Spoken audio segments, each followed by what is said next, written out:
the saying is, I think it's important to set the goal first and then set the path to get to the goal to back into it, as opposed to stopping and saying, well, this is where my life is now, and this is the environment that I'm in, or these are the cards that I'm being dealt, therefore I must do this.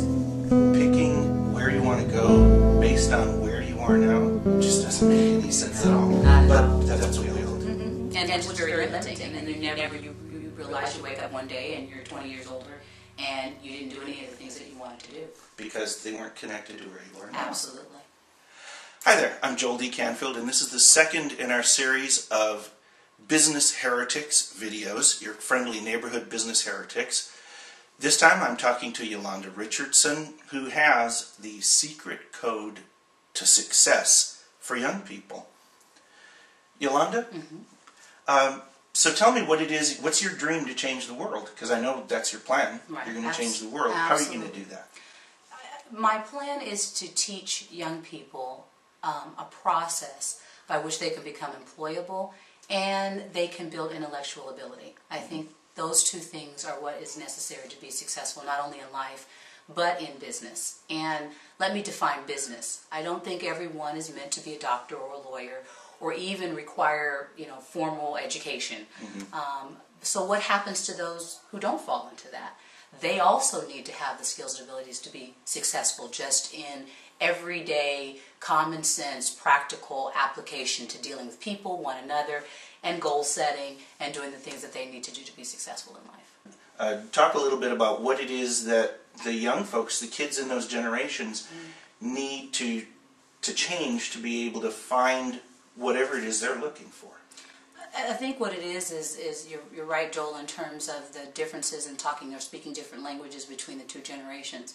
The millennial generation, or the people that I'm wanting to talk to, it's all about the right here, the right now. Very quick, I want to have it right in my hand. It's all about the fast food. It's all about the button that I can press. It's about technology and having things at our fingertips. If I want to communicate to you, I can text message you, I can email you.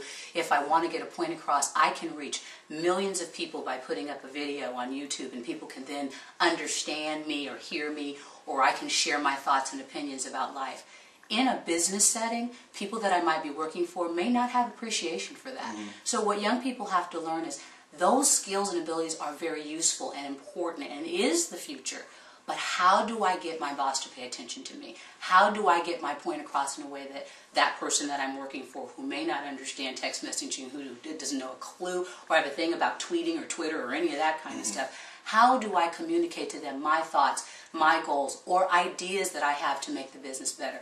Bridging that gap. It really is about communication. It's about simple things like you cannot text message your boss that you're going to be late. That isn't probably the thing that you want to do. Picking up a telephone and actually having a conversation. Email is good and it's appropriate for certain circumstances, but what are the circumstances that it's not? Writing an old-fashioned letter or actually sending a card to say thank you for an interview or saying thank you for a meeting that you had to learn some information actually goes a long way with the people who are actually making the decisions. Young people have to understand, while they're trying to get where other people are, they have to learn how to get those people to open those doors for them.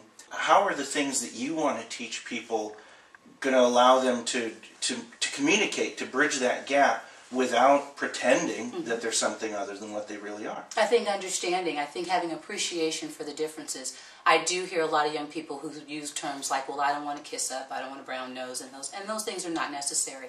What it is understanding how to communicate differently, having appreciation for this person receives this information this way, you give this information this way, and if you just tweak what you're doing a little bit, not changing, not reinventing yourself, they can hear you. Is it more important to be heard, or is it more important for you to do it the way that you want to do it? That's a decision you have to make.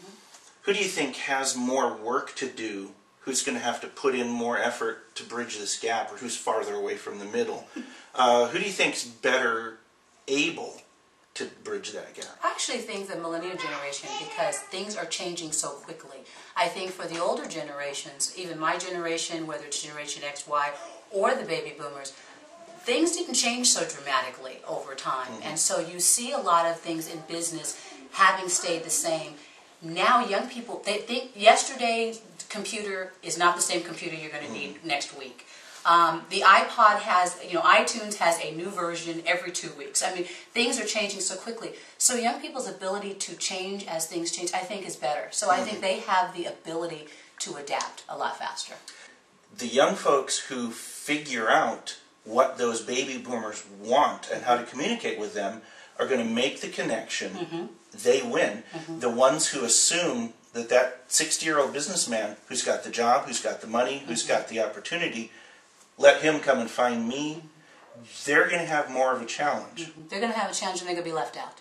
I think, for me, my experience, even in the two different generations, is when you make that extra effort to figure out what the secret is to get someone to hear you, to participate, to be a part of the game, you have more opportunities than the person who sits on the sidelines and tries to wait till somebody calls you in.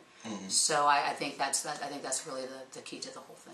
We talk about the secret codes for the game of succeeding in business and in life. Are there basically like the rules, the path through a game that they can learn to get from A to wherever they want to be? You said it earlier when you talked about changing who you are. We are who we are.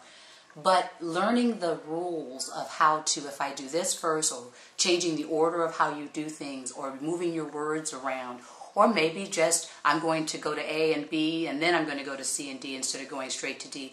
Just movement and understanding is really what that's all about. And yes, you absolutely can teach somebody those secrets to success. It's not about changing necessarily who you are. It's about learning the rules and abiding by them and playing the game the right way. Okay. Yolanda, thank you very much. Thank you. I know you're planning on changing the world, and I'm looking forward to it. Absolutely. Thank you. And thank you. This has been another friendly neighborhood business heretic, Yolanda Richardson. I'm Joel D. Canfield. Thank you.